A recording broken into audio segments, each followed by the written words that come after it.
Hello and welcome everyone to this session on quantum challenges, hardware and software perspectives. I know this has been a very, very intense morning, but very excited to be leading or moderating a session on quantum. And joining me today are Aida Todri-Sanial. She's the Director of Research at CNRS, attached to the Laboratoire d'Informatique et de Robotique et de Microélectronique de Montpellier, as well as Olivier Hess, who is the IBM Quantum Ambassador, working very closely with IBM Research and the worldwide IBM team. And more specifically relevant today is that he's leading the IBM Quantum France initiative. So welcome both for joining us today. Now, quantum is described, sort of as the next big paradigm shift in computing, and many sort of are saying we're sort of having a hard time today keeping up with Moore's law, and that quantum computing might be the solution to continue this exponential growth in computing power. But I think maybe I'm one of the few, but if most people in the audience are sort of like me, I would say, Aida, can we turn to you first, and can you sort of help us understand what is quantum, and then perhaps share with us some of the real problems and challenges that are sort of keeping us back from really rolling out quantum at scale or turning it into a big reality. So I'll let you perhaps sort of answer some of my questions.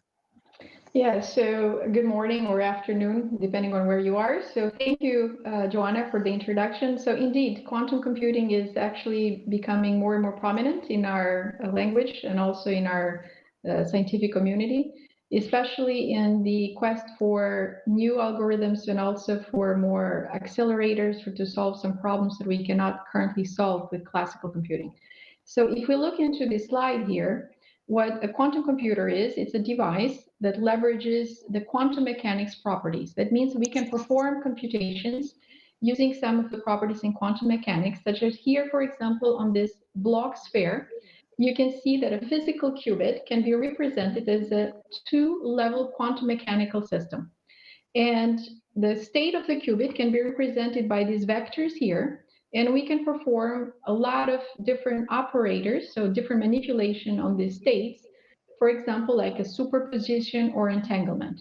Now, what is interesting here is that rather than a classical 0 or 1, here we have this full space, so a continuous range of values that we can present various states of the quantum states. And we can perform here a lot of interesting computations with them. And there are two main interesting things. One is that we can have this parallelism. That means that we can perform, so the operation speed is much faster than in classical computers. And the second, the most interesting, is that we can solve very intractable or very complex problems that we cannot solve with classical computing. So this is something very interesting, and this is where we are trying now to understand what would be the physical implementation of such quantum devices that would operate on quantum mechanics. So here in this slide, you will see that the overall illustration of what a quantum computer would look like. It's important to know that a quantum computer will not be a standalone system. It would be a hybrid system between a classical computer and a quantum processor. So here you'll see in the very bottom, there is the quantum processor, which is in 15 millikelvin, so very cold environment, in order to shield it from noise, but also from environmental noise as well, but also electromagnetic interference. And then we have the classical controlled electronics and the readout electronics, and then the classical computer, and on the top layer, there is the software in order to be able to execute some algorithm.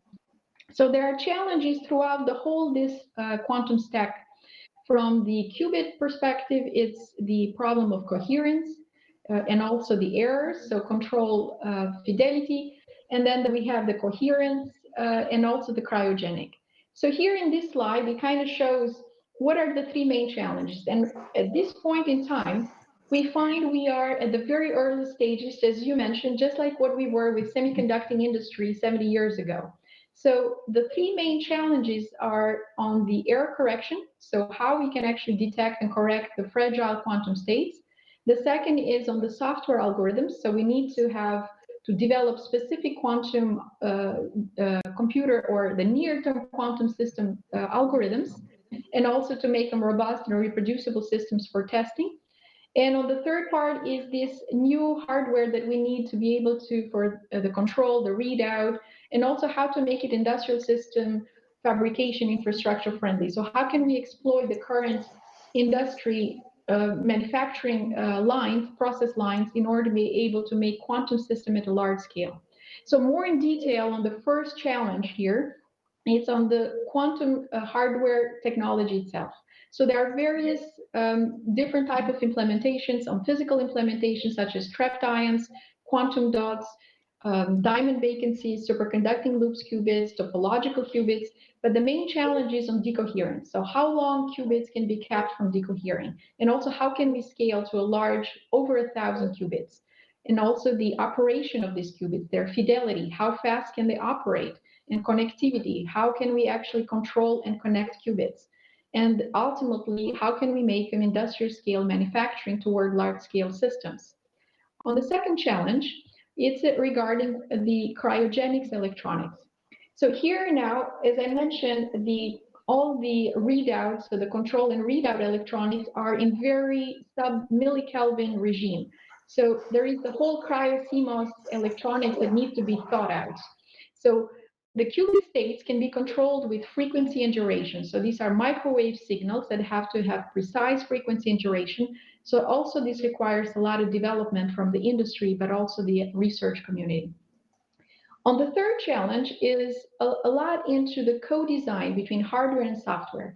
Here we need to think a little bit about a lot into the quantum algorithms and how can we make them accessible to the quantum state. So basically have this level of abstraction to allow designers to develop quantum algorithms suitable for the near-term quantum systems. Also knowing the challenge with the current near-term hardware is the limit in terms of the number of qubits, but also the error prone. So a fault-tolerant design, how to perform quantum error correction. And also, can we utilize the current EDA methods, so from the semiconducting industry, the design automation methods, toward a large-scale scalable quantum system design. So these are the three main challenges where we see in our community, and there is a lot of impact also from the big industry place. So IBM will also probably give a little bit of an insight. How can we leverage or how can we go further to address these challenges? Aida, thank you very much for providing us with this overview and sort of helping us better understand not only quantum but also some of the current challenges. And I think, as you clearly pointed out, quantum computers are positioned to provide the computing power to solve problems that are sort of unsolvable today. And I think IBM, has been investing a lot in the space. So Olivier, I'm going to sort of turn to you now and sort of ask you as an IBM Q ambassador, can you sort of provide us with an overview of IBM's quantum computing initiatives? Sure. Thank you, Aida, and thank you, Joanna. So as you said, we are investing a lot in developing quantum computers. And in this slide, you see we tell the past, the present, and the future. The past, this is the quantum science Aida explained. And as you can see, in May 2016, we announced a phase called Quantum Ready, meaning that we as IBM, we are maturing a building block to develop a quantum computer. And our objective on the right-hand side is to demonstrate what we are calling the quantum advantage. Quantum advantage meaning that for some problem, for some algorithm, near term, we will be able to demonstrate that some problems will be faster on a quantum computer compared to a classical one. And this phase is expected from 3 to 5 years from now. So at this stage, we are really maturing, I would say, the different components. And to do that, we are in the process of developing different technology and different solutions. In this slide, you see the system currently available from IBM. I won't comment in detail, but you see from 1 to 65 qubits. What interesting point that the qubits, the system on the right-hand side are available on the cloud. Through the IBM Quantum Experience, you can freely access the system and start developing your basic algorithm and test it on the devices you see here. On the left-hand side, this system, the premium one, are mostly reserved and dedicated to partners, and I will show you some examples in the near future. But keep in mind, our objective is really to mature physical building blocks and to have all these building blocks available freely in the cloud. Now, what is the next step? As I told you, our objective is to demonstrate this quantum advantage. And to do that, we need to have a system with more qubits. We know that today 65 is not enough. So we need a larger system, but also we need better systems. And what we did 3 weeks ago, we announced this roadmap. And as you can see, our plan is to grow the number of qubits and also the quality, or the quantum volume of our system. Next year, as you can see, we plan to have more than 127 qubits, then move to around 500 qubits in 2022. And at the end, in 3 years from now, we expect to demonstrate a system with more than 1,000 qubits. And the key point is that to be able to demonstrate this quantum advantage, we think we need at minimum between 200 and 500 qubits, meaning that we're not very far for having a system, I would say, large enough and with a good quality to demonstrate this quantum advantage in the near future. Just to show you as a kind of overview, I mean, how it looks like. I mean, on the left-hand side, you have what we're calling this chandelier, and at the very bottom of this chandelier, you see this black rectangle where the different qubits sit. And as Aida explained, you need to cool down the system to exhibit this superposition and entanglement from quantum mechanics. And on the right-hand side, you see a prototype of a cryostat for hosting tomorrow system with 1,000 and more qubits, meaning that we are in the process of developing the different building blocks needed to develop a quantum computer. Olivier, thank you very much for sharing that. And I think, you know, as both of you pointed out, quantum is still very much in its infancy, but I think my understanding is that IBM's already working with several large corporations on sort of investigating potential advantages. So do you want to maybe talk to us more about this IBM Q network and maybe even give us an example of, you know, the type of projects some of these big partners are working on? Sure, that's a key problem. I mean, as you understand, I mean, hardware is a key point, but I would say it's a half of the puzzle. We also need to have application that will take benefit of this quantum computer. And part of this technological development, we as IBM, we announced this IBM Q Network, meaning that we are working worldwide with different large companies and also startups and academic institutions, main objective being to understand what kind of problem would be eligible to quantum computer and how this problem would fit tomorrow on quantum computer. As you can see, and I will, of course... Go ahead. I won't spend too much time, but as you can see, many large customers in banking, financial institutions are working on quantum computer, and the main objective is to understand where in different industry, finance, transportation, energy, finance, retail, we will be able to exhibit some problem and how this problem will take care of a quantum computer. Is there an example of a type of problem that one of these corporations that you can share is investigating? Of course, one problem in automotive is, for example, batteries. Means to develop new materials for batteries. We are working with Honda, with Daimler on this. We are working on the financial sectors with JP Morgan, Barclays, Goldman Sachs on identifying problems in this industry and working together for tackling this problem on a quantum computer. Fantastic. And I think as this slide shows on the, you know, we've just addressed a lot of the, you know, collaboration taking place around sort of the commercial applications. But if we look at it, there's your network is really about also developing connections with academia and research. And I think this is what's, very exciting about today is sort of announcing or presenting the Quantum Hub at the University of Montpellier. So maybe Aida, I'm going to turn to you. This is the first of its kind of a partnership. So what were the objectives of this hub, and so what are you focused on? Indeed, so we're very excited. This is the first French hub with IBM Quantum Hub and also the academic environment in France, the University of Montpellier. So the hub has 5 main pillars, and the main objective is, of course, academic. So we want to develop the education, the quantum education, to support the master's students or PhD students that want to embark in quantum computing. And we have put together modules, so a course flow for them to guide them and also to get them started, even without having any background on quantum physics. And the second pillar is on the research project. So we have a lot of collaborative projects with the CNRS laboratories and also university departments and the IBM Montpellier. So the idea here is to collaborate, and the hub has enabled to put together several laboratories, like for mathematicians, physicists, computer scientists, but also microelectronics, in order to be able to collaborate and also to tackle some of these challenges currently on quantum computing.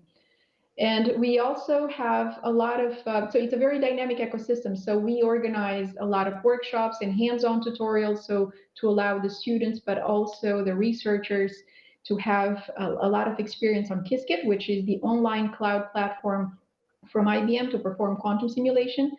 And also we have access to the IBM quantum hardware, so allows us to also correlate a lot of what we are developing in terms of algorithms into the quantum machine. So that is very insightful because that's where a lot of learning can come in handy. Fantastic. And so Olivier, my question to you is why did IBM choose France as sort of to launch their first quantum hub? Is there a reason why France is attractive for this type of Of course, first of all, our initiative is worldwide. So we are promoting quantum computing in different countries. But as you said, the US decided to invest in a center in Montpellier called the IBM Q Hub. And this center, the main objective of this center is to promote in France the different technology and building blocks for quantum computing. And in particular, when we decided this investment, we were working closely with Région Occitanie, and the main objective being to develop in Région Occitanie an ecosystem of competency, of knowledge, and this is why we decided to invest this center in Montpellier, and as Aida said, to establish this long-term partnership with Montpellier University. Fantastic. Now, we are today, at a conference talking about AI. So maybe I'm going to sort of just to try to tie everything together. Can you sort of explain to me or share your thoughts on how quantum computing will affect the future of AI? I don't know if either one of you who would like to sort of maybe take a stab at this question. So I'll start first from the quantum science perspective. So what the quantum computing will enable, as I mentioned, is to be able to address some of these complex problems currently that we cannot solve with classical machines. And also this very much acceleration, so this parallel computation. So it allows to accelerate, and there are orders of magnitude that can be gained by computing with the quantum mechanics principles versus to what we are doing when, even with the largest HPCs. And maybe Olivier can give some examples on this. So for us, we see we can actually have some algorithms such as the unstructured search or maybe even factorization that can be really sped up, things that we can see an improvement over classical machines. Exactly. You want to add anything onto that, Olivier? No, fully aligned with what Aida said on this. Great. So just as sort of a closing note, if you had to give sort of one word of advice to the audience today on where to start if they want to sort of get more involved in quantum, what would that one word of advice be? From my side, I would recommend to go to the IBM Quantum Experience website. As I told you, we are putting open source mean all the development software. And if you want to start thinking of how to build a quantum algorithm, start accessing a system, start developing your own problem, then my recommendation would be to go through this IBM Quantum Experience website and start, I would say, playing with the different tools you will find there. And in particular, Aida mentioned this Qiskit, which is the IBM kit for development. Try it and start from there. Yes. And Aida, any other things? Should we be looking at, getting more involved with the university and the Quantum Hub? So please do get in touch with us, and we can support. So either if it is on algorithms or on the hardware side, I think it can be insightful. So yeah, Qiskit is a great insight into understanding the quantum world. So to get in touch with us, and also with the IBM Quantum Hub.